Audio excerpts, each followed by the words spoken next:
नमस्कार। हम इस वक्त national web media journalist union के कार्यालय में उपस्थित हैं। हमारे साथ हैं वरिष्ठ समाजसेवी सुजाता पॉल और एक उत्तराखंड की जानी मानी हस्ती पूर्व राज्य आंदोलनकारी नाम श्रीमती विजय लक्ष्मी गोसाई। तो आज जैसा कि हमने कल भी आपसे कहा था कि नवरात्रि का पहला दिन है और उत्तराखंड जो कि देवभूमि है, इस देवभूमि में देवी नंदा सुनंदा और साक्षात रूप में विराजमान है। उत्तराखंड राज्य आंदोलन महिलाओं की बदौलत हमने राज्य प्राप्त किया है, भागीदारी महिलाओं की रही है और वर्तमान परिस्थितियां ये हैं कि विगत 22 वर्षों में महिलाओं के साथ अत्याचार, टूरिज्म के नाम पर महिलाओं का शोषण जैसी घटनाएं लगातार हमारे सामने आ रही हैं। ताजा तरीन घटनाक्रम में हर्षिता का कांड किसी से छुपा नहीं है।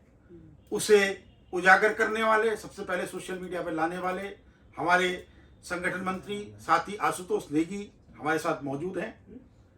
तो आज हमारी चर्चा का मुख्य विषय ये है कि आखिर सरकारें क्या चाहती हैं, किस कारण से बुलडोजर चलाया जाता है, क्या वजह है कि सरकार बेतरतीब रूप से इस तरीके के टूरिज्म को, इस तरीके के पर्यटन को व्यवसाय बढ़ाने के नाम पर प्राथमिकता दे रही है, जिससे हमारे उत्तराखंड के स्थानीय जनमानस को कोई फायदा होता नहीं दिख रहा है।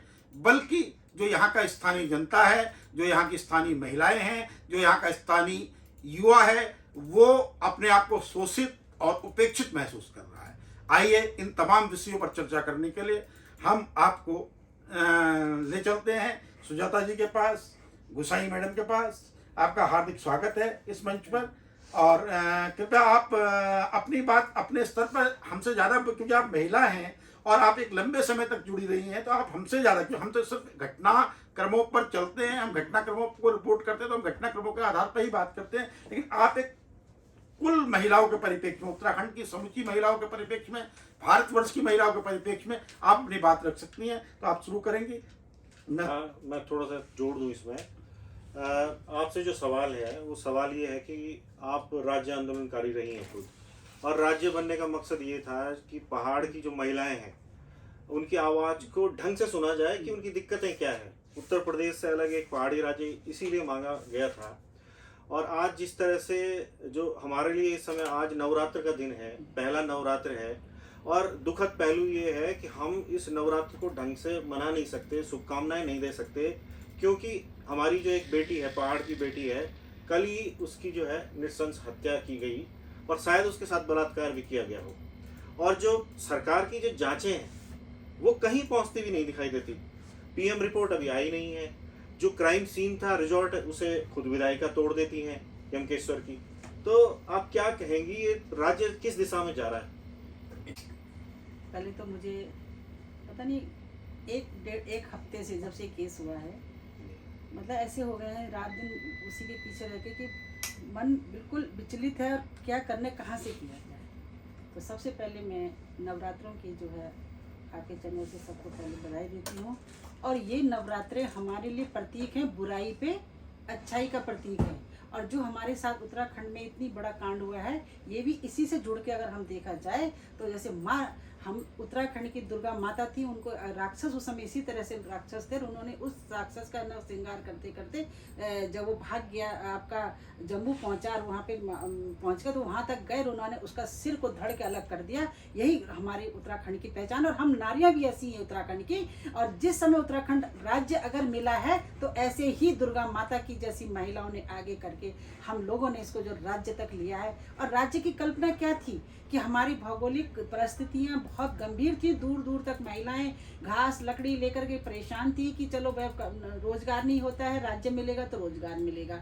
और इसी के लिए बेटियां जो थी दूर नहीं जाएंगी, अपने राज्य मिलेगा तो यहीं हमारी बेटियां भी काम करेंगी। और आपने देखा कि जिस हम लोगों को कण कण में यहाँ भगवान है, और देवियां हैं, क्योंकि जैसे दुर्गा देवी कहा जाता है, तो हमारे उत्तराखंड में सारी महिलाओं के पीछे नाम से, जैसे जिसका जो भी नाम है उसके पीछे देवी लगता है।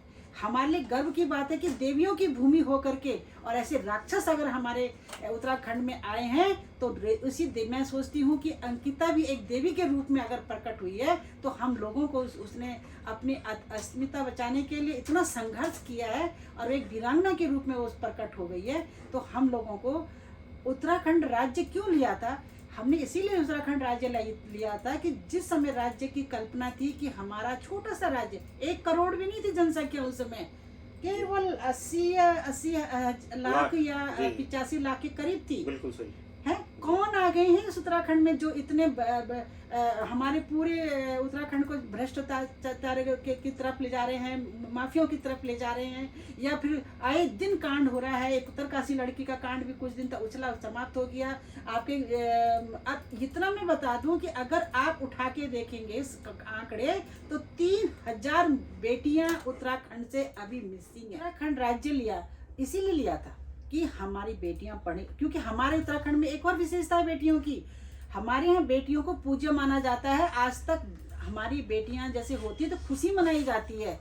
और बेटियां, मैं सोचती कि मेरी माँ, मेरी दादी तक भी पढ़े लिखे थे। आपकी माँ जो आशुतोष बैठे हैं यहाँ पे, उस समय की MA MEd और इतने बड़े मतलब वो थी, हम मतलब पढ़ाई लिखाई का इतना, हमारे यहाँ कोई भी अनपढ़ नहीं है, सारे लोग पढ़े लिखे हैं। और बस ये था कि जब पढ़े लिखे हैं बाहर नहीं जाएंगे, यही नौकरी करेंगे। अब जब इन्होंने उनको इतने सारे विभाग खोल दिए हैं, तो अब एक कमेंट आ रहा था कि क्यों उनको गए वो। अरे जब सब लड़कियां, जब हमारे यहाँ सब आगे आ रही हैं, नौकरी करने जाएंगी। पहले लड़के पढ़ते थे, लड़के जाते थे दूर दराज चले, अब तो घर के अपने उत्तराखंड राज्य कहीं भी जाती। पौड़ी की लड़की पौड़ी में गई है नौकरी करने, कोई दूर नहीं गई थी वो। दूसरी बात मैं आपसे ये कहना चाहूँ कि अंकिता, जिसके 89 से लेकर 88 से लेकर नंबर थे, होशियार थी और इतनी बड़ी बुद्धि होशियार लड़की थी। उसने अपने माँ बाप से कहा कि मम्मी तुम डरो नहीं, मैं बहुत अपने हूँ। परंतु इन दरिंदों के सामने वो उसको जो है वो भागी रही थी। उसने भाग भी लिया था, पूरी कोशिश उसने जाने की कर ली थी, परंतु ये जाल ऐसा बिछा रखा था इन्होंने कि वो उस जंगल से नहीं निकल पाई और जाते जाते वो रुक गई। उसके रुकने के बाद जब उसने मतलब उसके पिताजी ने जब उसको पिताजी वो सूचना मिली कि वो उसका जो वो था दोस्त से उसको ने माँ बाप को फ़ोन किया कि आपकी लड़की का फ़ोन 8 बजे नहीं उठ रहा है। तो उसके पिताजी सुबह जब आ गए थे, तो मुनिक्रेती में पहुंचते उन्होंने जब इस बात को कहा कि मेरी बेटी गुम हो गई है और मुझे पता नहीं है, अचानक गांव से आए हैं, तो मुनिक्रेती थाने पर भी एक्शन होना चाहिए। क्योंकि हम रूल के अनुसार बता रहे हैं, हम बच्चों को भी बताते हैं। जब हम लोग, मैं खुद स्काउट गाइड की हूँ और मैंने बताते हैं कि उनको रूल बताए जाते हैं कि कहीं पर भी कोई केस होता है, आप किसी भी थाने में, चाहे भारतवर्ष के किसी भी थाने में अपनी रिपोर्ट लिखाइए, वो थाने से ट्रांसफर होता है। इन्हीं थाने वालों ने इन्हें इधर से उधर घुमा करके उनका पूरा दिन बर्बाद किया। बेचारे परेशान हो गए। दूसरे दिन भी उनको जो उन्होंने, तब वो शाम के जो पटवारी के पास गए, पटवारी ने उन्हें घुमा दिया, डांटा भी, कहा बाहर खड़े रहो। तो उसके पिताजी ने कहा मैं नहीं रहूंगा, मेरी लड़की मिसिंग हो रखी है, अब तुम कैसे कह रहे हो खड़े रहो। उसने उनको उस दिन भगा दिया मैडम। दूसरे दिन जब वो गए तो उसने कहा मैं छुट्टी पे हूँ, तुम कांडी खाल जाओ। वो बेचारे कांडी खाल गए। तो सबसे पहले वहाँ पे उनके लोग बैठे हुए थे, तीनों थे वो, उसके पिताजी भी, उसकी मिसेज भी, उसका छोटा बच्चा भी, और खुद वो जो वहाँ पर जो मालिक है वहाँ का, वो भी बैठा हुआ था। उनको चाय पानी नाश्ता दिया जा रहा है और वो 3 घंटे बाहर धूप में खड़ा हुआ, उसको पानी तक नहीं पूछा गया। रूल है कि अगर बेटी के साथ कुछ होता है तो सबसे पहले बेटी के पिता को, माता को बुला करके बैठाया जाता है, उनको तसल्ली दी जाती है। पूरी पुलिस या पटवारी जो भी क्षेत्र होता है, वो उसकी पूरी हेल्पलाइन होती है, ना कि अपराधी की। यहाँ केस में उल्टा ही चला, यहाँ अपराधी को तो पूरी व्यवस्थाएं दी जा रही थी और उसको बेचारे को बार बार बाहर भगाया जाता। इसलिए इस पटवारी को भी निलंबन होना था, हो गया। इसको जेल जाना चाहिए, क्योंकि इसने लड़की के लिए पक्ष में न बोल के अपराधी को सब पनाह दी है। इसको भी खुद जेल होना चाहिए। कर्मचारी था सरकारी, आदमी सरकारी कर्मचारी के पास कैसे जाएगा जब इस तरह से वारदातें होंगी। दूसरी बात, जो जिसने उसका नहीं लिखा वो चला गया, जो पहले वाला था, उसको भी जेल जाना चाहिए। क्यों? वो उसको जब अब रिपोर्ट्स आ रही हैं तो वो बच्चे जो वहाँ पे हैं सब कह रहे संदिग्ध है, और वो उसको वहाँ पे आता था और वहाँ पे रहता था, तो ये सब संदिग्ध है। दूसरी बार रिपोर्ट नहीं लिखाई, बेचारों को परेशान किया गया। और उसके बाद जब जो था वो वहाँ गए, रिसोर्ट पे गए थे, तो कैमरा खुद पटवारी ने कहा कि चलो हम तुम्हें कैमरा दिखाते हैं, और तब तक उसने कहा अरे नहीं नहीं कैमरे तो हमारे काम हो रहा है, जबकि उन्होंने फ़ोन करके कहा कि कैमरे की लीडें काट दो। तो उसके उसके कह रहे कि जब हम गए तो उन्होंने वैसे ही काट रखी थी, अगर हमने तुम तो फ़ोन पे कहा कि काट दो, ये तो कटी हुई मिल गई है। तो उनकी बहसबाजी भी हुई है। फिर उन्होंने पूरे कमरे का जो है फोटो ली लड़की के, तो लड़की का बैग, उसकी चप्पलों का बैग और पूरा अलमारी खाली करके उसने अपने बैग रखा था, वो निकलना चाह रही थी वहाँ से, और उसने फ़ोन भी कर दिया था। वो वीडियो हम लोगों को दी गई थी, सुना हम लोगों ने भी कि वो वीडियो में कह रही है कि मुझे निकालो। बस ये था कि जब वो निकल रही थी तो उसकी वो बैग भी छोड़ रही थी, पर उसने ये कहा था कि जिस लड़के से कह रही थी कि मेरा बैग ले आओ, क्योंकि उसमें 5 कुछ जाने का किराया हो रहा है, चार होगी भाई, यहीं पर उसने सुन लिया और वहीं पर फंस गई। फिर उसको उन्होंने नहीं आने दिया और उसी दिन ये कांड करा दी। इससे पहले उसका दोस्त भी आया था वहाँ पर, जो उसने अपने दोस्त से कहा था कि तुम आओ और मुझे ले जाओ, तो आया बम जम्बू से यहाँ पर, उसको कहा कि चलो मैं ले जा रहा हूँ। इस जो वहाँ पे मालिक रहा होगा, उन्होंने कहा कि नहीं ले आना, हमारी बहन के बराबर है, ये है वो पटांग बोल करके उसको बहला कर भेज दिया। 17 तारीख को गया और 18 तारीख को कांड कर दिया।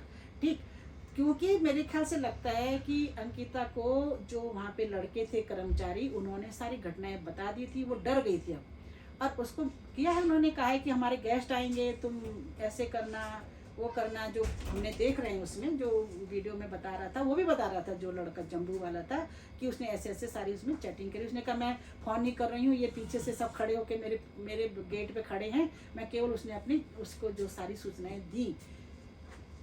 जाते समय जब हमने जो है इसको एसडीएम पौड़ी को जो वहाँ पे आरएजी है उनको फ़ोन किया कि सर जरा सीसी कैमरा दिखाइए, कितने लोग जा रहे हैं, कितने आ रहे हैं। तो उन्होंने कहा हाँ मैडम दिखा रहे हैं, अभी हमारे पास ये नहीं आया। मैंने कहा आया नहीं है तो आप दिखा तो इतना तो आप अपने उससे मांग सकते हैं, वो तो जब आएगा रिपोर्ट आपके पास तब आएगी। तो उन्होंने दिखाया था, तो उन्होंने कहा कि जाते समय तो 4 है, आते समय 3 है। तो वो जब गए हैं 5-6 बजे के करीब, आए हैं वो 9 बजे के करीब। लड़के की चैटिंग देख रहे हैं आप, वो 10 बजे कह रहा है कि मैं 9 बजे आके सो गए थे, अंकिता कमरे में थी और अंकिता खाना खा रही है, जो भी उसमें आ रहा था। तो जब अंकिता वहाँ थी, और ये सच भी है क्योंकि वहाँ जो लड़के कह रहे थे कि उसके बाद एक कोई गाड़ी उसमें आया, वो किस स्कूटी में मोटरसाइकिल में आई, तो उसकी लाइट से देखा कि लड़की आई थी और वो अंदर की आई है। इतना हमने दूर से देखा और हमने ज़्यादा नहीं देखा, डरा हुआ था पूरा वातावरण।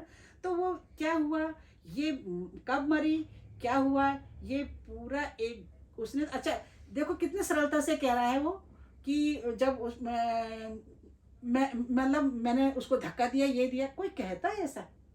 अपराधी तो भागा भी नहीं, क्योंकि वो इसका मतलब इतना ढीठ भी नहीं कहना चाहिए, उसको संरक्षण प्राप्त है, पार्टी का हो सकता है, किसी का भी हो सकता है, कि वो इतने आराम से आए कि हाँ मैंने किया है, मुझे जेल भेज दो।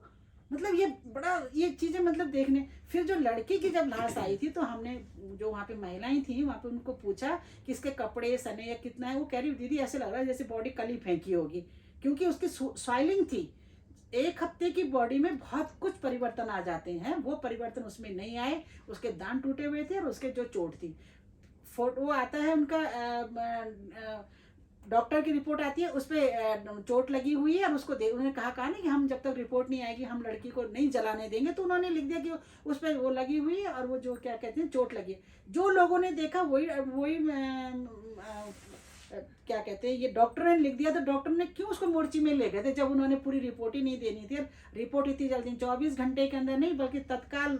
आजकल तो इतने फास्ट तकनीकी हो गई है। उन्होंने अरे देना था, जो आगरा भी अगर उन्होंने भेजी होगी तो वो तो 24 घंटे 12 घंटे में आ जाती है, 24 घंटे में लगा लो। आज तक अभी तक नहीं आई है। और ये भी कई सूत्रों से हमें पता चल रहा है कि वो बाहर नहीं बताएंगे, जिससे कि जनता उग्र ना हो जाए। तो क्या है उसमें ऐसा जो जनता उग्र हो जाए? जी मैं थोड़ा सा रोकना चाहूँगा, यही मैं यहाँ पे रुकी। थोड़ा सा जो आप यहाँ तक ले आए पूरी कहानी को, और यहीं से इसमें इम्पोर्टेंट आगे घटनाक्रम है कि जो पीएम रिपोर्ट है और जो फॉरेंसिक रिपोर्ट आएगी, वही कोर्ट में ये साबित करेगी कि अपराधियों को सज़ा फांसी होनी चाहिए, उम्र कैद होनी चाहिए, क्या होना चाहिए। लेकिन जिस तरह से सुजाता जी हमें देख रहे हैं कि जो पीएम हुआ वहाँ पे कोई लेडी डॉक्टर नहीं थी, गायनी नहीं थी, और जिस तरह से यमकेश्वर की विधायक खुद एक महिला है, उन्होंने 3 बजे रात जाके रिजॉर्ट तोड़वा दिया। तो इन चीजों को लेकर आप कहाँ देखते हैं कि ये जांच आखिरकार जा कहाँ रही है? क्या न्याय मिल पाएगा अंकिता को ऐसे में? देखिए, सबसे बड़ी बात यह है कि ये पूरा एक षड्यंत्र है। हमें इस बात को समझना पड़ेगा कि आज जो हमारे सामने एक स्थिति है उसको इतना सिंप्लीफाइड करके बताने की कोशिश करी जा रही है। इतना सिंपल है नहीं। जिस तरीके से इसमें कई लेयर्स हैं, क्योंकि मैं कुछ पीछे भी जाना चाहती हूँ। कोरोना के फर्स्ट जो लॉकडाउन आया था उस समय पर यही व्यक्ति पुलकित आर्या किसके साथ पाया गया था? उत्तरकाशी के प्रतिबंधित क्षेत्र में ये पहुंचा था। चमोली चमोली के जी, जी। चमोली के पहुंचा होगा, लेकिन प्रतिबंधित क्षेत्र था, ग्रीन जोन में आता था। ग्रीन जोन में अगर ये पहुंचा, और ये किसके साथ पहुंचा? ये एक ऐसे व्यक्ति के साथ पहुंचा जिसके ऊपर उसकी पत्नी की हत्या का आरोप था। अमन मणि त्रिपाठी, उत्तर प्रदेश का विधायक। उसके माता पिता दोनों इस वक्त जेल में है। मधुमिता शुक्ला हत्याकांड के वे कन्विक्टेड हैं। तो अब मुझे ये बताइए कि ऐसा व्यक्ति अगर उनके साथ जाता है और ये सारे एक ऐसी जगह पर जाते हैं तो कैसे पहुंचते हैं? तो इसमें एक बहुत इंपॉर्टेंट चीज है आशुतोष जी कि चीफ सेक्रेटरी उत्तराखंड ओम प्रकाश, जो शायद अब सेंटर में है, वो देते हैं एक आदेश। वो कहते हैं परमिशन है इस आदेश में, तो ये जा सकते हैं कहीं पे भी। तो ये क्या बता रहा है? उस पुलकित आर्या के डायरेक्ट लिंक सरकार में। कौन सी सरकार? भारतीय जनता पार्टी की प्रचंड बहुमत की, प्रचंड अहंकारी आज वाली सरकार, क्योंकि ये पिछली सरकार की कंटिन्यूएशन में। उस समय कौन थे मुख्यमंत्री? उस वक्त थे त्रिवेंद्र सिंह रावत। वो भी संघ के बहुत बड़े एक व्यक्ति माने जाते हैं। और पुलकित आर्या के जो रिश्ते हैं वो संघ के साथ ज्यादा मजबूत है, और भाजपा को चलाने वाले संघ के लोग हैं। कौन है वो व्यक्ति? विनोद आर्या। विनोद आर्या कौन? इतना पावरफुल है कि उसके ऊपर इतने आरोप लगते हैं कि उसने हरिद्वार में बहुत जमीनों को हड़पा है, लेकिन आज तक कोई कुछ नहीं हुआ। अगर अब देखा जाए तो विनोद आर्या को सह प्रभारी बनाया गया था उत्तर प्रदेश में चुनावों को देखते हुए। कितनी इंपॉर्टेंस होगी आप ये खुद समझ लीजिए। तो मैं ये इसलिए बता रही हूं क्योंकि पुलकित आर्या बहुत ही एक जिसे कहते हैं पावरफुल व्यक्ति था। उसके तार उत्तराखंड की सरकार के साथ डायरेक्ट चीफ सेक्रेटरी से थे। उसके जो तार अगर चीफ सेक्रेटरी से थे तो उस वक्त के मुख्यमंत्री से भी थे। अब आज के मुख्यमंत्री पे आ जाते हैं। आज के मुख्यमंत्री की सबसे बड़ी जिम्मेदारी है, और आज के मुख्यमंत्री की वजह से ही ये पूरा षड्यंत्र रचा गया है, मेरा ऐसा मानना है। क्यों? क्योंकि ये पुलकित आर्या, इसका बड़ा भाई, उसको किसने बनाया? भाई आप मुझे बता दीजिए ना। अगर आज वो सरकार में इतना एक इंपॉर्टेंट पद पे था, उपाध्यक्ष था, है ना, अल्पसंख्यक आयोग का, तो इसका मतलब है कि उसके तार सीधे सरकार से जुड़े हुए हैं। बहुत पैसे वाला है, भारतीय जनता पार्टी के पास बहुत पैसे हैं। और संघ का व्यक्ति जो सेवक कहलाता है, स्वयं सेवक संघ, तो स्वयं सेवक था, ये तो अपनी सेवा करवा रहा था। और मैं आपको एक और चीज यहाँ पे बोलना चाहूंगी, आपने जो विषय उठाया उसके बारे में बात पे आऊंगी, क्योंकि विनोद आर्या का एक वीडियो आया था जिसमें आपने दिखाया था कि कैसे वो अंदर बैठा हुआ है, उसके लिए स्पेशल चाय आ रही है, और पुलिस स्टेशन ऋषिकेश में, और लड़की के पिता गरीब घर के जो पीड़ित है, जिसकी बेटी का पता नहीं चल रहा था उस वक्त, किस तरह की भावनाएं उस व्यक्ति के अंदर चल रही होंगी उस वक्त, उसको, उस व्यक्ति को बाहर रखा, उनको बाहर मतलब उनका उत्पीड़न तब भी हो रहा था। मगर अब आते हैं कि बाद में क्या हुआ। यही विनोद आर्या बाद में कहता है कि मेरे को तो पता नहीं, मेरा बेटा जो है वो मुझसे अलग रहता था, इसलिए मेरा उससे कोई संबंध नहीं है, पर मैंने इस्तीफा दे दिया। अब ये देखिए, ये षड्यंत्र का एक हिस्सा। क्योंकि तू क्यों गया भाई? तू अगर उस थाने में गया था तो तेरा रिश्ता है ना तेरे बेटे के साथ, मजबूत रिश्ता है। पहला झूठ तो यहीं पे आ गया। पटवारी के पास भी गया तो यही था। वही पटवारी के पास जब गया तब भी ये गया, अब पटवारी पे भी आ जाते हैं। मतलब ये पीएम रिपोर्ट की षड्यंत्र पे तो बहुत बाद में आएंगे। ये देख लीजिए कितने षड्यंत्र हैं। अब अभी इन्होंने जो बताए, इतने सारे फैक्ट्स बताए, इसके साथ आ जाते हैं पटवारी नंबर 1 वैभव पंडित। वही वैभव पंडित जिस पर एक मेरठ के दंपत्ति ने, जिसने वैभव प्रताप, जिसने वहां पे काम किया था, उसने यही बताया है कि वैभव प्रताप जो है उसका एक कमरा था रिजॉर्ट में, वो आता था, उसके लिए भी लड़कियां उपलब्ध कराई जाती थी, तरह तरह की लड़कियां आती थी, और वो लड़की ने भी ये कहा कि मुझसे भी ये जबरदस्ती करवाया जा रहा था।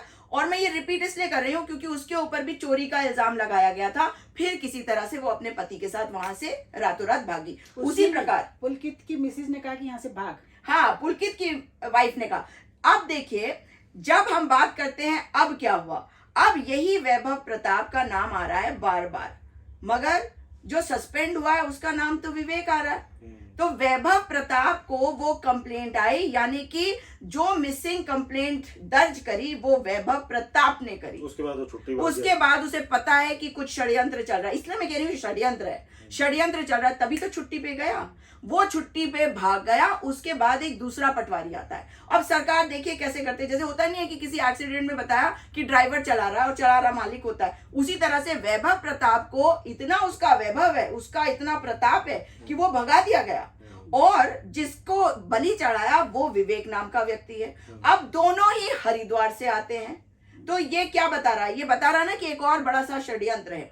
तो अब जो बातें आपने कही मैं उस पे आती हूँ। रेणु बिष्ट जो विधायक है वहां की, उनका क्या मतलब था कि जाके वो तोड़फोड़ करें, इसका मतलब है कि एक और षड्यंत्र, क्योंकि भारतीय जनता पार्टी की वो विधायक है और भारतीय जनता पार्टी ही सारे सबूत नष्ट कर रही है।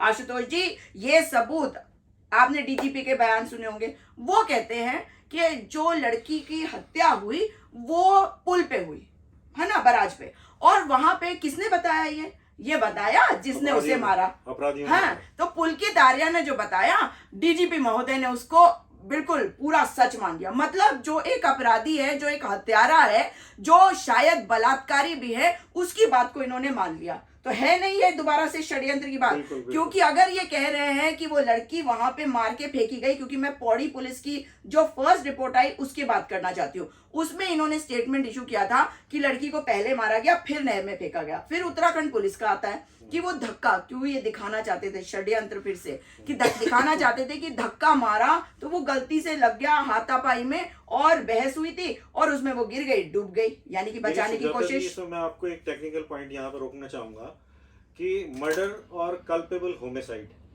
मतलब हत्या और गैर इरादतन हत्या, तो मुझे लगता है कि गैर इरादतन हत्या का रंग देने का प्रयास हो रहा है। मैं यही बात कह रही हूँ, तो ये षड्यंत्र है। अब आप मुझे ये बताइए कि पुलिस का क्या मतलब है ये बोलना कि जो हत्यारा है उसने बता दिया है कि उसने हत्या करी है। भाई वो तो कोर्ट में जाके खड़ा होके कहेगा कि नहीं पुलिस गलत बोल रही है। यही तो हमेशा होता है कि पुलिस कहती है कि हत्यारे ने कह दिया है, उसके बाद जब मैटर कोर्ट में आता है, देखिए मैं वकील हूँ इसलिए मुझे पता है ये सारी चीजें होती हैं, तो वो वकील होने के नाते बता रही हूँ, वो जाएगा कोर्ट में कहेगा कि ये पुलिस वालों ने झूठा स्टेटमेंट बनाया, मैंने ऐसा कुछ नहीं कहा। हाँ, और नहीं मैंने बोला ही नहीं, इन्होंने कागजों पे हस्ताक्षर करे, ये सारी बातें आ जाएंगी कोर्ट में। इसका मतलब है कि जो हमारे डीजीपी साहब है वो पार्टी बन रहे हैं इसमें। वो पार्टी क्यों बन रहे हैं मैं ये जानना चाहती हूँ। उन्होंने कुछ अच्छा काम भी किया था जब उनको फोन किया और कहा कि भैया केस ट्रांसफर करो, जैसा कि बताएंगी आप इस विषय में। लेकिन उसके बाद ऐसा क्या हुआ कि डीजीपी महोदय को ये कहना पड़ रहा है, मैं एक टीवी चैनल पे डिबेट पे थी, वो कह रहे हैं कि पिताजी के ऊपर प्रेशर बना रहे लोग, भ्रमित कर रहे हैं। ये भाषा किसकी है? ये भाषा पुलिस की है, ये भाषा भाजपा की है? आप मुझे बता दीजिए ना। भ्रमित, इतने हजारों की संख्या में लोग आए हैं, वो उनको भ्रमित कर रहे हैं, और ये आक्रोश का कारण भी मैं आपको बाद में बताऊंगी। लेकिन सबसे पहले ये पीएम रिपोर्ट पे आ जाते हैं। ये जो पोस्टमार्टम रिपोर्ट है ये पब्लिक डोमेन में क्यों नहीं है? पब्लिक डोमेन की चीज होती है पोस्टमार्टम रिपोर्ट, अनलेस जज कहे कि भाई तुम ये पोस्टमार्टम रिपोर्ट एक लिफाफे में बंद करके मेरे सामने लाओगे तब मैं खोलूंगा। लेकिन पुलिस ने तो पुलिस कस्टडी तक नहीं मांगी। आप मुझे बताइए कि आप पुलिस कस्टडी नहीं मांग रहे हैं और डीजीपी का एक्सक्यूज क्या है कि उस वक्त हमारे पास पोस्टमार्टम रिपोर्ट नहीं थी। ये एक्सक्यूज आपको हजम होती है? ये गले के नीचे से नहीं उतर रही। आपने तो एप्लीकेशन तक नहीं मूव किया कि पुलिस कस्टडी में इसको दो। अगर ये पुलिस कस्टडी में आता तो इससे कितने कितने राज उगलवाए जा सकते थे, मगर ये जानबूझकर इसका रसूख है और इसमें मुख्यमंत्री जी की पूरी जिम्मेदारी है कि वो व्यक्ति आज जुडिशियल कस्टडी में है, पुलिस कस्टडी में नहीं है। डीजीपी महोदय उस टीवी चैनल पे ये भी कह रहे थे कि हमने उसका जुडिशियल कस्टडी मांगी। आप कौन होते हैं जुडिशियल कस्टडी मांगने वाले? जुडिशियल कस्टडी तो वो तो कोर्ट डिसाइड करती है। मतलब आप उनके बयान सुनिए ना, वो कैसी कैसी बातें कर रहे हैं। तो जब पोस्टमार्टम की रिपोर्ट की आप बात कर रहे हैं, अगर आप उस पे आते हैं तो उसके पहले आप ये देख लीजिए साक्ष्य कैसे मिटे। इन्होंने कहा कि उस जगह पर वो मरी। कई लोग कह रहे हैं कि नहीं वो वापस कमरे में आई, और अगर कमरे में नहीं भी आई मैं कहती हूँ कमरे में नहीं भी आई। उस जगह पर ऐसे कई साक्ष्य होंगे जो इस लड़की ने हो सकता है इकट्ठे भी करे हों। हो सकता है कि उसने वहां पे कुछ ऐसा इंफॉर्मेशन रखा हो जिससे ये पता चलता हो कि वहां पे वो कौन सा स्पेशल व्यक्ति था जिसको वो स्पेशल एक्स्ट्रा सर्विस जो है वो देना था। तो ये तो अब Bharatiya Janata party extra service party बन चुकी है। मतलब ये लड़कियों से एक्स्ट्रा सर्विसेज दिलवा रहे हैं। उस कमरे के अंदर ही तो वो सारे तथ्य रहे होंगे ना, वो सारी एविडेंसेस। तो अगर फोरेंसिक की टीम वहां पे नहीं गई तो ये तोड़ा क्यों गया? एक और चीज, ये तोड़ने का अगर आप पूरा सिलसिला देखेंगे तो ये इन्होंने एक एक्सक्यूज बनाया है, क्योंकि ये जानते हैं कि लोग आक्रोशित होते हैं, तो उनके गुस्से को ठंडा करने के लिए आप तोड़ फोड़ करवा दो। अब ये तोड़ फोड़ करवाते हैं उसके, और उसमें भाजपा की नेत्री इन्वॉल्व है, विधायक इन्वॉल्व है। उसके बाद पीछे एक आग लग जाती है। अब ये जो आग लगाई गई है वो क्यों लगाई गई? भाई अगर वहां पे एक छोटी सी फैक्ट्री बनाई गई थी तो वहां पे भी तो कुछ एविडेंस हो सकते हैं कि होंगे।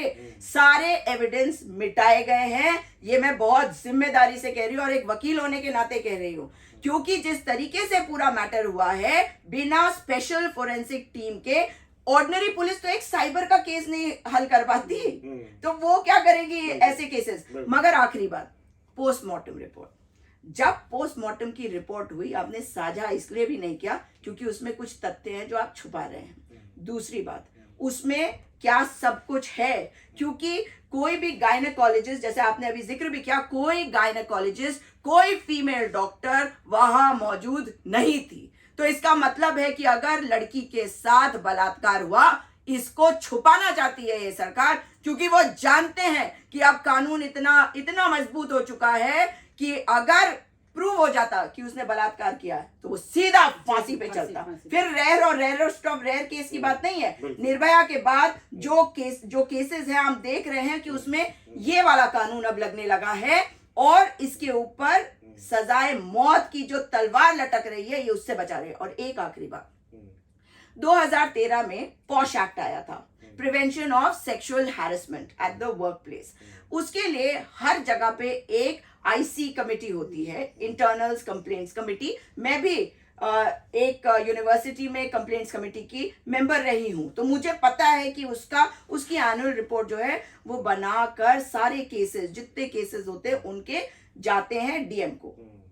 तो हर रिजॉर्ट में एक पॉश कमेटी होनी चाहिए, आईसी कमेटी। मगर है क्या यहाँ पे आईसी कमेटी? समस्त विभागों में रिजॉर्ट अवेयर है। लेकिन मैं इसमें यही बात, इसीलिए मैं ये बात कह रही हूँ, मतलब ये पॉश कमेटी की हम बात ही क्यों करें, माननीय उच्चतम न्यायालय की हम बात ही क्यों करें?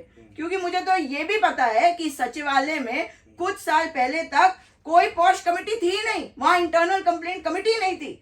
ये तो हबड़ा दबड़ी में इन्होंने भी कोई कमेटी अभी पिछले 2 साल पहले बनाई गई है राधा रतुड़ी जी के अध्यक्षता में। तो ऐसे नहीं होते, उसमें एक एक्सटर्नल मेंबर होना चाहिए जो बिल्कुल न्यूट्रल है। उसमें हर डिपार्टमेंट का एक व्यक्ति होना चाहिए। है क्या ये बताए ना? मतलब सचिवालय में तो चीफ सेक्रेटरी इंचार्ज है, चीफ सेक्रेटरी बताए, डीजीपी महोदय बताए कि भैया ऐसा कुछ है क्या, उन्होंने इस ओर देखा।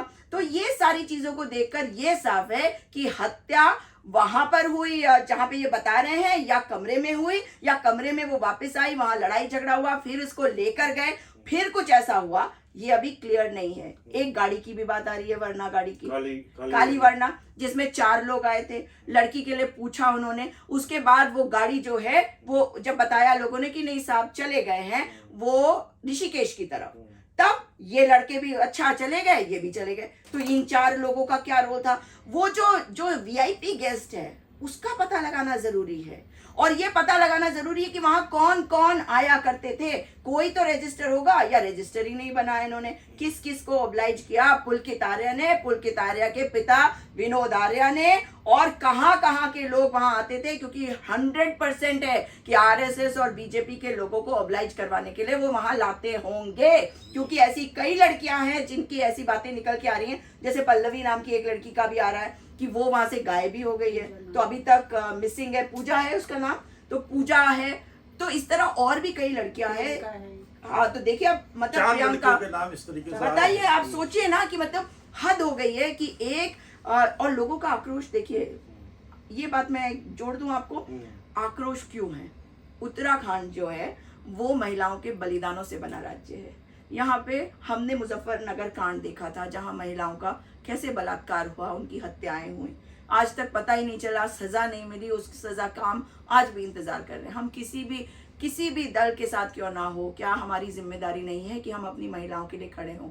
लेकिन भाजपा की महिला नेता एक नहीं आई, महिला आयोग की जो अध्यक्ष है उसका एक स्टेटमेंट नहीं आया। और दुख की बात है कि आज महिलाओं का शोषण चरम पर है। और मैं ये इसलिए कह रही हूँ कि संगठन मंत्री, देखिए 2017 में ये आए और 2017 से अब तक जितने तार हैं वो भाजपा के ही नेताओं तक जाते हैं जब आप महिलाओं के उत्पीड़न और उनके बलात्कार की बात करते हैं। सबसे पहला केस संगठन मंत्री जो सीधे आरएसएस से होता है, संजय कुमार, उसने अपनी ही ऑफिस की एक महिला से क्या किया, उसके साथ यौन शोषण किया। उस लड़की ने कोशिश करी एफआईआर दर्ज हो तो उसको यहां तक कहा गया कि प्रचारकों की भी शारीरिक जरूरतें होती है, तो भैया आरएसएस वालों शादियां करना शुरू कर दो ताकि लड़कियों का शोषण बंद हो जाए।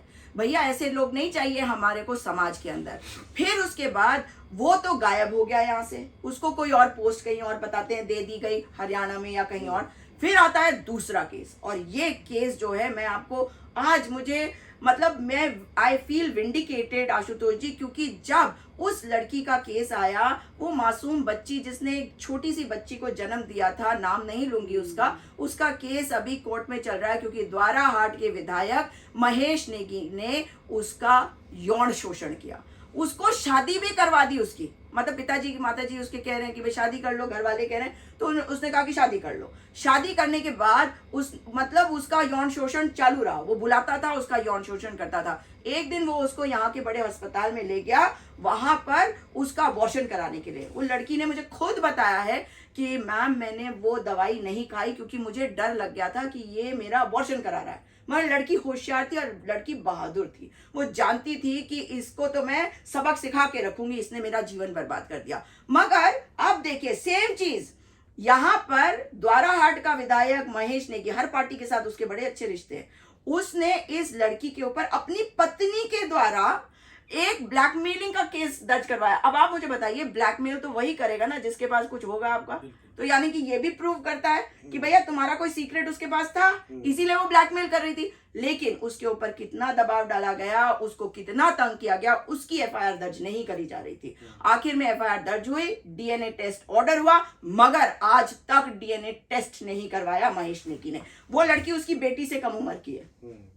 तीसरा केस सुरेश राठौर, विधायक हरिद्वार क्षेत्र के, उसके ऊपर उसी की पार्टी की एक कार्यकर्ती ने बलात्कार का मतलब मुकदमा दर्ज करवाया। ये तीन, और अब अंकिता भंडारी का केस, ये क्या बता रहा है कि महिलाओं का शोषण हो रहा है या नहीं। और जो बात मैंने आपको कही और उसी बात के साथ मैं समाप्त करूंगी कि जब इस लड़की ने बताया, ये महेश नेगी वाली जो बच्ची थी, उसने मुझे कहा, उसकी छोटी बच्ची अब 2-2.5 साल की होगी आशुतोष जी, और उसने मुझे कहा था कि मैम, मैंने उससे कहा कि तुम अपने आप को बचा नहीं सकती थी। उसने कहा मैम कैसे बचाती, अगर कोशिश भी करती तो मुझे मार के ये किसी जंगल में फेंक देते, कोई पूछता भी नहीं। आज ये बात प्रूव हो गई ना अंकिता के साथ। मगर कितने दुख की बात है कि 19 साल की लड़की, कितने सपने संजोए, फूल सी बच्ची, वो गई एक नौकरी ढूंढने ताकि अपने परिवार को एक बेहतर जिंदगी दे सके, अपने भाई के लिए कुछ कर सके, और उसके साथ ये सब हुआ। मगर कितनी बहादुर थी, आप ये सोचिए, मतलब वो लड़ रही थी बिल्कुल, और वो देवी का रूप है। क्योंकि अब जो नवरात्रे शुरू हुए, आपने देखा है कि जन आक्रोश में सब लोग आए हैं बाहर, ये जनता का आंदोलन बन गया है। पूरे देश को इसने, जिसे कहते हैं, एक सिरहन पूरे देश में दौड़ गई है कि मतलब हमारी बेटियों का शोषण ऐसे कोई कैसे कर सकता है, वो भी ऐसे भाजपा और आरएसएस के लोग। मैं इनको सीधा सीधा बलात्कारी जनता पार्टी कहती हूँ, क्योंकि ये बेटियों का शोषण कर रहे हैं। और एक नहीं, मैंने आपको 4 एग्जाम्पल दिए हैं, इसके अलावा कितनों का हुआ होगा जो बोल नहीं पाए आज तक। जी तो सुजाता जी, इस बारे में तो हम बहुत लंबी चर्चा कर सकते हैं, लेकिन अभी फिलहाल मैं थोड़ा सा एक्सपर्ट कमेंट देना चाहूँगा बड़े भाई साहब पंच जी से, कि भाई जिस तरह से अभी तक ये निकल के आया है कि सरकार की तरफ से कहीं ना कहीं दबाव है कि जांच सही दिशा में ना पहुंचे, तो अब क्या अल्टरनेट है जनता के पास? देखिए ऐसा है, क्या करें नेगी जी, कि मैं बहुत पीछे ले जाता हूँ आपको, 90 के दशक में हल्द्वानी में, मेरे ख्याल से हम लोगों की उम्र के जो लोग हैं 50-55 साल, उन्होंने पहला केस उत्तराखंड में बना देखा था ऐसा, उत्तराखंड क्षेत्र में, कि एक कमला कांड हुआ था जिसमें हल्द्वानी में 3 दिन तक कर्फ्यू लगा रहा। ठीक, लेकिन बाद में चर्चाएं यहां तक आई कि केसी पंत जी का कुमाऊं में दौरा होना था और एनडी तिवारी जी उस समय पावर में थे, तो केसी पंत कुमाऊं में न आ सके उसके लिए वो सारा घटनाक्रम अंजाम दिया गया। मतलब एक टूल की तरह महिला को इस्तेमाल किया गया, और उस दिन के बाद से लेके आज तक न तो वो कमला का पता है और न कमला कांड करने वालों का पता है। ठीक, इसके अलावा जितने भी केस हुए, उसके बाद आराधना जौहरी, एक जौहरी के हत्याकांड हुआ, वहां और भी कई घटनाएं हुई हैं उत्तराखंड में। लेकिन कई घटनाएं कहीं ना कहीं हम लोगों की ये विफलता है कि शुरुआती दौर में हम बड़े जोर शोर से उठाते हैं मुद्दे, लेकिन बाद में सब ठंडे बस्ते में चली जाती हैं। और आज जो दिख रहा है, बड़ा साफ दिख रहा है कि पोस्टमार्टम रिपोर्ट के साथ हेराफेरी करने के लिए उसे अभी तक शायद नहीं लाया गया। और एक बड़ा जो है कि अगर आप कोर्ट की रूलिंग्स पे जाएं तो ये रूलिंग्स है कि पीएम अगर किसी महिला का होता है, सामान्य केस में भी, एक सामान्य केस हो जिसमें कोई बलात्कार नहीं है, कोई हत्या नहीं है, लेकिन ये डाउट होता है कि यार किसी और कारण से, उसमें भी एक महिला डॉक्टर का होना, एक गायनेकोलॉजिस्ट का होना बड़ा जरूरी होता है। लेकिन उसका मौजूद ना होना, सरकार का इस बात के लिए पूरी तरीके से कोशिश करना कि तथ्य मिटाए जाएं, बुलडोजर चलाया जाए, आग लगाई जाए, या ये कहीं ना कहीं सरकारी सह पे, हालांकि डीएम मना करते हैं कि कोई आदेश नहीं है, लेकिन कहीं ना कहीं मुख्यमंत्री स्वीकारते हैं कि भाई बुलडोजर चल गया। भाजपा के कार्यकर्ता इस बात पर खुशी मनाते हैं कि देखो भाई धाकड़ धामी बुलडोजर चला दिया, तो किसके लिए चलाया? तो इन तमाम तथ्यों को लेकर जब तक हम लोग नहीं जुड़ेंगे, एक पूरा मूवमेंट बेरोजगारी को लेकर, एक पूरा मूवमेंट महिला की स्थिरता को लेकर, और जो ये तथाकथित टूरिज्म के नाम पर, आज आप देखिए, अगर आप सरकारी नीतियां देखिए, आपने जितने महिला स्वयं सहायता समूहों के नाम पर छोटे छोटे प्रतिष्ठान बनाए, जितने सरकारी एनजीओ जो चल रहे हैं, उन सबका काम सिर्फ आईएसओ के तुष्टिकरण के अलावा कुछ नहीं है। जैसा अभी मैडम ने कहा कि सचिवालय जैसी जगह में महिलाओं के शोषण के खिलाफ कंप्लेंट दर्ज कराने के लिए कमेटी तक का गठन नहीं है, और अगर कमेटी का गठन है भी, तात्कालिक आधार पर किया भी गया है, तो उसका कोई बोर्ड डिसाइडेड नहीं है, वो नॉर्म्स के आधार पर नहीं है। तो आप क्या ये उम्मीद कर सकते, क्या ये ऐसे बोर्ड पुलिस में है? क्या पुलिस में महिलाओं का शोषण नहीं है? तो क्या डीजीपी ने ऐसे बोर्ड का गठन किया है? तो इन तमाम बातों को आज हमारी महिलाओं ने उठाना होगा। आज जागरूकता निश्चय ही है। हमारे उत्तराखंड में महिलाएं आज नहीं, आज से कई, और हमारे महिलाएं पहले से पढ़ी लिखी हैं, जागरूक हैं भाई, उनका खेती का ज्ञान से लेकर और आंदोलन तक का ज्ञान। जिस समय उत्तर प्रदेश में या अन्य प्रदेशों की महिलाएं घर से बाहर नहीं निकलती थी, उस समय टिंचरी माई जैसी महिला, या चिपको आंदोलन जैसा आंदोलन, गौरा देवी का चिपको आंदोलन, या उत्तराखंड का मूवमेंट जो कि एक बड़ा ऐतिहासिक मूवमेंट रहा और जिसको लंबे समय तक जाना जाता रहेगा, उस इन तमाम आंदोलनों की कमान महिलाओं ने संभाली है। तो आज भी अपने बच्चों की सुरक्षा के लिए, अपनी नई आने वाली पीढ़ी को सुरक्षित रखने के लिए, अपने जल जंगल और जमीन बचाने के लिए, देखिए आज आप जाएं हरिद्वार से लेकर आप गंगोत्री तक चले जाएं, आप यमुना के किनारे यमुनोत्री तक चले जाएं, नदी के किनारे के सारे किनारे बिक चुके हैं या कब्जे कर लिए गए हैं, भू माफिया हावी है। सरकार और सरकारी मंत्री, आज हम कल इस पर एक खबर और करेंगे कि नगर निगम बड़े कब्जेदारों को तो कोई नोटिस नहीं दे रहा है, लेकिन जो स्थानीय किसी तरह व्यक्ति अपने छोटे झुग्गी झोपड़ी बनाकर अपना हो, तो उसकी जमीन पर प्रॉपर्टी डीलर्स की नजर लगी हुई है, उनको सरकार कहीं ना कहीं सह दे रही है। ऐसे कई कांड हो रहे हैं।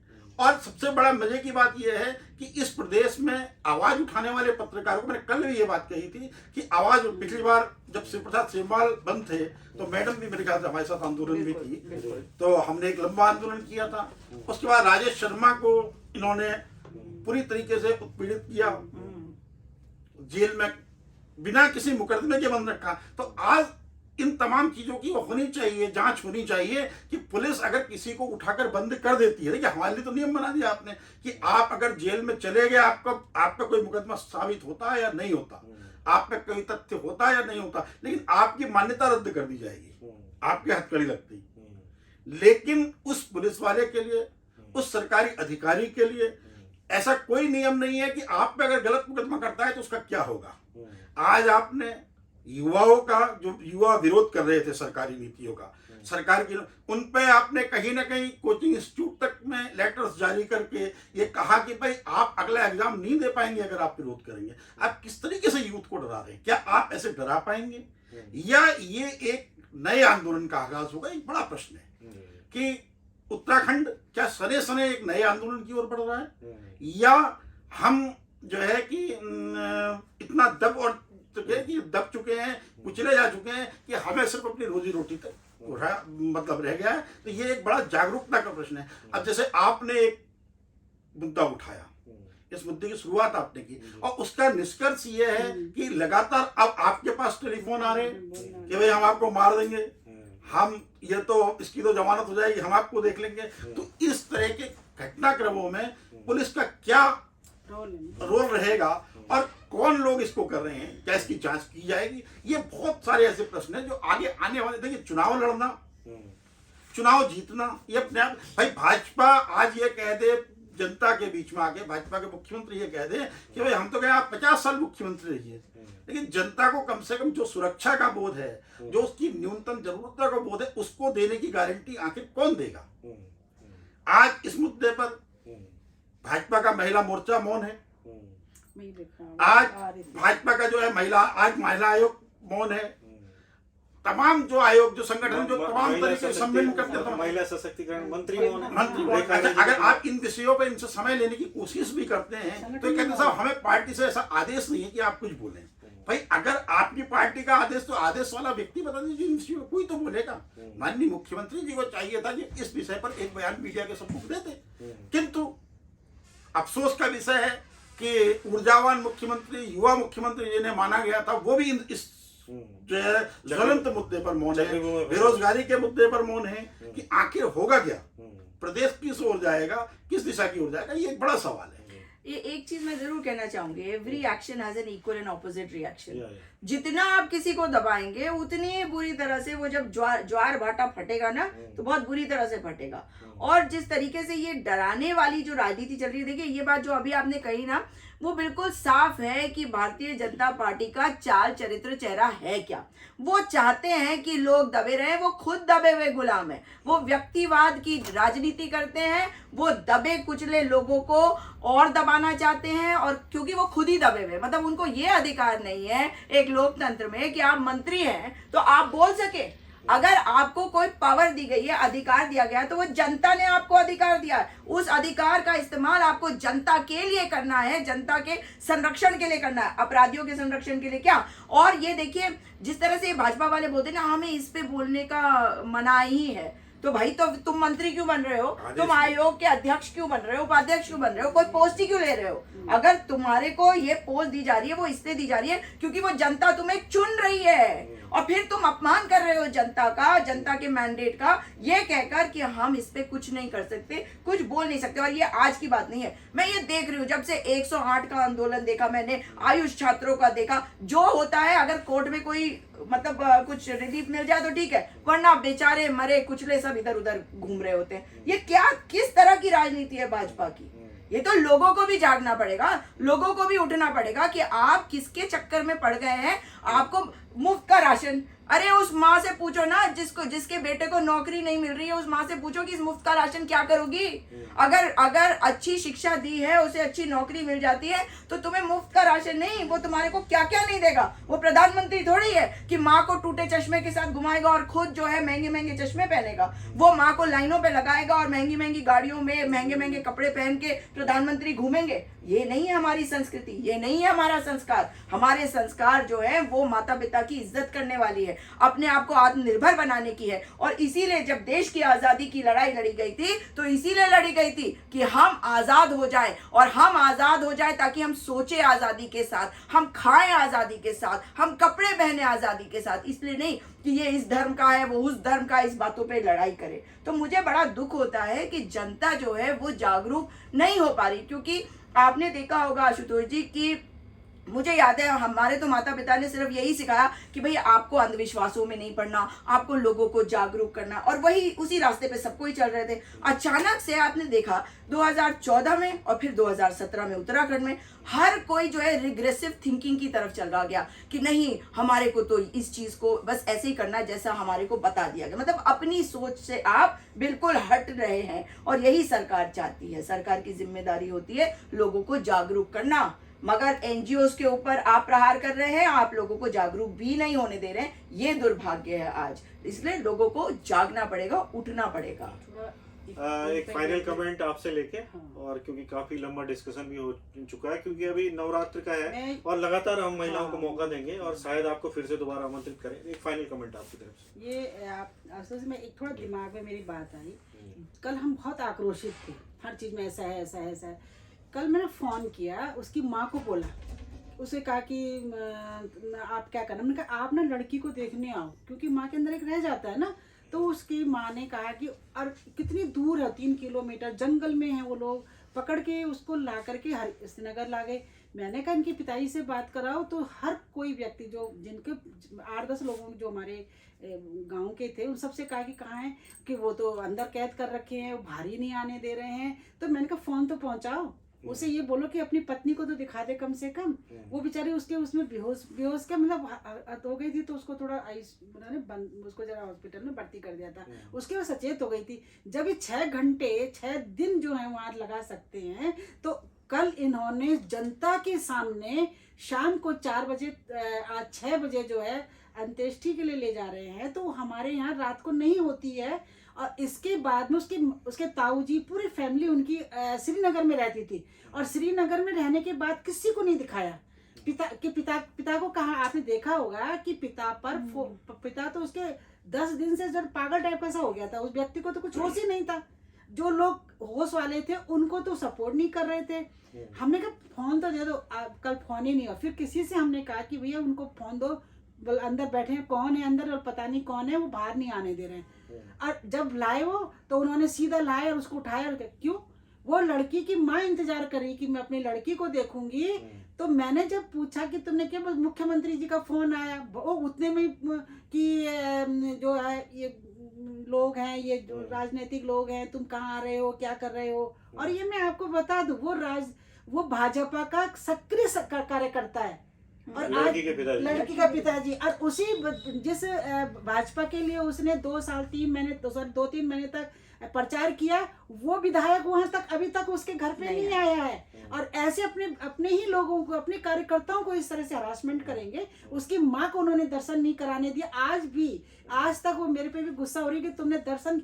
मैंने कहा कि कितना हमने कहा कि दर्शन करा दो, तो क्या जल्दी थी। ठीक है, उसकी माँ की तबीयत खराब हो गई, तो रात को रहने देते। जब तुमने 6 दिन को पानी में रहने दिया, तो 6 घंटे और रहने देते। हमने ये भी कहा उनसे, मैंने डीएम साहब से भी कहा कि सर ये क्यों जाने। उन्होंने कुछ नहीं बोले, सुनते रहे। और उन्होंने इसका मतलब कहीं दबाव ही तो रहा होगा, जो सब सारे लोग दबाव में। आपको मैं एक बात और बता दूं, दबाव में डीजीपी है ना, तो जब न्याय नहीं हो रहा था इनके साथ में, 3 दिन ही भटक गए थे, तो फिर मैंने इनको यहाँ बुलाया और मैंने अपने किसी के साथ में इनको डीजीपी के पास भेजा कि जाओ। पहले मैंने समय भी ले लिया था, उन्होंने समय भी दे दिया था, और उन्होंने उस तरह तत्काल काम भी करा दिया था कि जब तक आएगा तब तक उन्होंने काम भी कर दिया था। कार्य मैंने कर दिया, सारा ट्रेसिंग भी हो गई थी। पर क्या करें, अब जब उन्होंने गया, पूरा काम किया, पुलिस ने पूरा सपोर्ट दिया, पर अब एंड टाइम पर तो उन्होंने सब मिला दी। कहाँ से प्रेशर पड़ रहा है ये? भाई प्रेशर ही तो पड़ा होगा, जो अभी भी अब मतलब प्रेशर ही तो होगा कहीं ना कहीं से। जो व्यक्ति बहुत तत्काल काम कर रहा था, अब वो धीमी गति क्यों हो गई?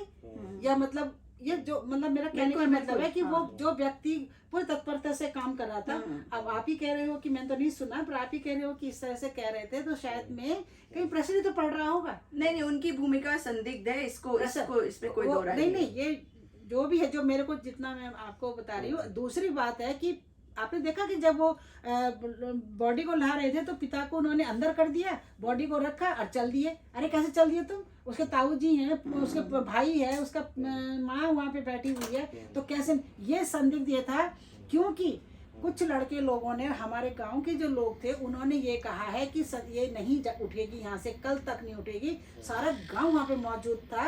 उन्होंने कहा कि जब तक रिपोर्ट नहीं आएगी, क्योंकि ये रिपोर्ट को दबाने की कोशिश करेंगे, उसको बचाने की कोशिश करेंगे। जैसे आप कह रहे थे, आप एक एडवोकेट है, आपने बहुत अच्छा प्रेजेंटेशन किया उसका। तो इसमें हमें भी डाउट अब हुआ कि उन्होंने ये कह दिया कि अब ये तो हमारे ही मेडिकल में यहाँ है लड़की, अब मोचनी में है, तो अब हम जब चाहेंगे, जब रिपोर्ट आएगी, अगर रिपोर्ट हमारे पसंद की नहीं होगी तो हम इसका यहाँ पर क्या कराएंगे, दोबारा पीएम कराएंगे। दोबारा हमने यहाँ इसका कराना है। और जैसे उन्होंने ये बात सुनी, वो से कर दी। एक पत्रकार बंधु को हमने फोन किया कि भैया उसकी माँ आ रही है, हमने तो कहा था गांव से आ रही है, जरा उनको दिखा देना, जरा मतलब वो भी दे लेना, फोटो ले लेना उसकी, दिखा तो बेटी की। वो उन्होंने सोचा कि माँ आ गई यहाँ पर, उन्होंने, क्योंकि भीड़ भाड़ में सुनाई नहीं पड़ रहा था। जब वो कैमरे वाले आगे चले गए सबके, तो उन्होंने उनके कैमरे तोड़ दिए, उनके मतलब उन्होंने पीछे कर दिया, वो न वो समझ पाए। तो एक व्यक्ति को देखना आप उसमें, आशु तो आपके उसमें है ना, मैं चेक कर लूंगा। आप देखना कि बिना हमारा ही कोई पत्रकार भाई हो क्या? ना वो जो उनको हटा रहा है, डांट रहा है, अच्छा, बिना वर्दी के है, जो पुलिस बिना का वर्दी आदमी के होगा है, कोई? वो पुलिस का आदमी है या कौन है, उस पर भी मतलब अंकित किया जाए। वो क्यों कैसे किसी को मतलब कर रहा है? पुलिस तो नहीं कर रही थी वहाँ पे उस काम को, पर अन्य तो क्या पता पार्टी से जुड़ा कोई व्यक्ति हो सकता है, या कोई बाहर का होगा, कौन है ये मैं नहीं जानती अदर्स ना। पर उसका जो उनको तोड़ना फोड़ना, ये करना भगाना ठीक नहीं है। और आज माँ की एक ही इच्छा है कि मेरी बेटी को न्याय दो और उस व्यक्ति को फांसी दो, क्योंकि उसने हरासमेंट भी किए हैं, उसने उस पर चोटें भी लगाई हैं, और उसने उसको धक्का तो बात की बात है, पर उसके अंदर जितने भी अंग हैं उनका निरीक्षण करके बताया जाए कि क्या उस पर ऐसा है। ऐसे नहीं कि आपने उसको कर दिया। और मैं जनता से भी एक सुझाव देना चाहूंगी कि जब कानून हमारे और पार्टियां किसी की भी सरकार में हो, अगर ऐसा प्रेशर पड़ता है तो आप ऐसे रिसोर्ट्स को, ऐसे होटलों को खुद जाके आपके हवाले करो, खुद जाके उनको तोड़ फोड़ दो, और जिससे कि हमारी बेटियां या कोई दूसरे, आपने देखा कि दूसरे शहर की लड़कियों को लाया जा रहा है, और वो लड़की भाग के आई थी। एक अभी परसों न्यूज़ पढ़ी होगी, उसने बता दी 6 लड़कियां मेरे साथ की इसमें हैं। तो ऐसे लोगों को यहाँ रखा जा रहा है, रिसोर्ट में रखा जा रहा है, क्योंकि जंगल में है ना, किसने दिया इनको जंगल में। वैसे तो मैं एक और बात बताऊंगी आपको आशुतोष जी, कि वन विभाग तो वैसे बहुत अपने को सख्त बनता है, एक जमीन भूमि इधर के उधर नहीं देता है, तो कैसे वो जंगलों में इन रिसोर्ट्स को बनाने के लिए भूमि दे रहा है, कैसे उनके साथ? तो इसमें वन विभाग की भी नहीं, तो इसमें तो ये तो फार्मेसी के लिए शायद जमीन दी गई थी, तो फार्मेसी फार्मेसी की जमीन तभी तो तोड़ा, यही तो बहाना है इनके पास कि इलीगल है। फार्मेसी के लिए दी गई थी। तो जब इतनी बड़ी बिल्डिंग बन रही थी, उस पटवारी की आंखें बंद थी। डीएम को देखो, मेरे साफ कहा है कि जितने भी पूरे 13 जिलों में मैं जब कहीं जाती हूँ, मैं देखती हूँ, अरे जंगल में इन्होंने इतना, क्या उसने होटल व्यवसाय में रजिस्ट्रेशन नहीं कराया था? क्या उसको जो उत्तराखंड में व्यवसाय के बेनिफिट मिल रहे हैं वो नहीं मिल रहे थे? अगर नहीं मिल रहे थे जो तो वो वाजिब है। सरकार ने एक वो भी दिया है, ये स्टे क्या कहते हैं, होम स्टे का। तो होम स्टे जो बन रहे हैं जंगलों में, घरों में, तो चलो ठीक है लोकल के बीच में, पर जो जंगलों में बन रहे हैं, जो रिसोर्ट बन रहे हैं, इनको सरकार की दृष्टि में, मैं सच्ची बताऊं, इतनी मुट्ठी भर तो क्षेत्रफल विस्तार है, जनता तो कम है ना, और इतनी बड़ा धाम ताम की बस है। और थोड़ा सा मैं धामी जी को भी बोलना चाहूंगी। धामी जी, मैं आपका बड़ा रिस्पेक्ट करती थी, अच्छा मानती थी, परंतु आपके प्रवक्ता जो जाते हैं, जब वो बोलते हैं धामी ने तो बुलडोजर चढ़ा दिया, धामी ने, उनको तमीज सिखाइए कि आप धामी बीजेपी के नहीं हैं, आप हमारे उत्तराखंड के जनता के मुख्यमंत्री हैं, और आपको आप ही के कार्यकर्ता बड़े बदतमीज से करते, तो हमें दुख होता है इस चीज का, क्योंकि आने वाले जो बच्चे देख रहे हैं, सुन रहे हैं, उन पे गलत प्रभाव पड़ता है कि मुख्यमंत्री को किस प्रकार से रिस्पेक्ट करना चाहिए। और आपका नाम धामी घर का हो सकता है, आपकी माँ बोल सकती है, परंतु आपके कार्यकर्ता बुलडोजर चला दिया, वो तो धामी का धक्कड़ बन गया। और फेसबुक में जिस दिन से अंकिता की, मेरे फेसबुक में एक क्या कहते हैं, कोई कमेंट करते थे हम लोग, तो ये मधुमक्खी छत्ते की तरह इसमें चिपक जाते थे। पर जिस दिन अंकिता की कमेंट कर रहे हैं, मेरी फेसबुक खाली पड़ी हुई है। कहाँ गए आपके सारे कार्यकर्ता? क्या आपने, मतलब इससे प्रकट ये हो रहा है कि कहीं ना कहीं आपको ब्लेम किया जा रहा है। आपके कार्यकर्ता आपके कह रहे हैं कि हमारे बोलने का अधिकार नहीं दे रखा है, हमारे ये नहीं बोल रहे हैं। क्यों? आपको इतना लज्जित कर रहे हैं वो लोग, आप चुप हैं। कहते हैं कि हमारे धामी जी ने बुलडोजर चला दिया। धामी जी ने बुलडोजर चला दिया। मतलब डीएम कह रहा है कि उसको सील करना चाहिए, और धामी जी आपके कार्यकर्ता कह रहे हैं, सारे कमेंट देखिए पूरे फेसबुक में बड़े खुश हो रहे हैं, उत्साह मना रहे हैं, जैसे पता नहीं कौन सी खुशियां हो गई होगी। यहाँ हम लोगों ने अभी 6 दिन से खाना नहीं खाया, दिमाग पता नहीं कहाँ जा रखे हैं, और आपके कार्यकर्ता इतने उछल गए एक बुलडोजर चलाने में। क्या चलाया आपने बुलडोजर? अवैधानिक कार्य के लिए आपने अंकिता के बेड को तोड़ा है। जब लोगों ने हल्ला मचाया कि उसका नहीं हुआ है, तो आपने 2 कमरों का और तोड़वा दिया है। अब वो तो वहाँ तो हमने अभी किसी से कहा था वहाँ पे भोगपुर के लोगों को कि वहाँ, हाँ, अब भोगपुर में बात आई है कि भोगपुर की महिलाएं कह रही थी कि ये कांड कई सालों से चलता था। हम रोज दीदी यहाँ फोन करते थे तो ये पटवारी कहता था ये पुलिस क्षेत्र नहीं है, और ये जो है ये हमारा क्षेत्र है, और पटवारी वहाँ सीएम बन जाता था। मतलब ताज्जुब लगाओ कि पटवारी सीएम बन के उनको मारता भी था। कह रहे थे कि हम लोग तो डर की वजह से नहीं बोलते थे, बोलता तो ज्यादा बोलोगे तो सबको हम ये कर देंगे। वो महिलाओं का आक्रोश आपने देखा कि परसों उन्होंने किस तरह से इतनी आक्रोशित थी कि मैंने देख रही थी, मैं उसमें कि चैनल पे आशुतोष जी आपके चैनल पे देख रही थी कि कितने आक्रोश से उन्होंने पूरा थाने को घेर रखा था। तो इसलिए पहले आपकी प्रवक्ता महिला जो बोलती है कि मेरे हमारे धामी जी हमारी शासक शाखा, हमारा नहीं है ये पूरे उत्तराखंड के धामी हो, पूरे उत्तराखंड के धामी नहीं हो, आप माननीय मुख्यमंत्री जी हो।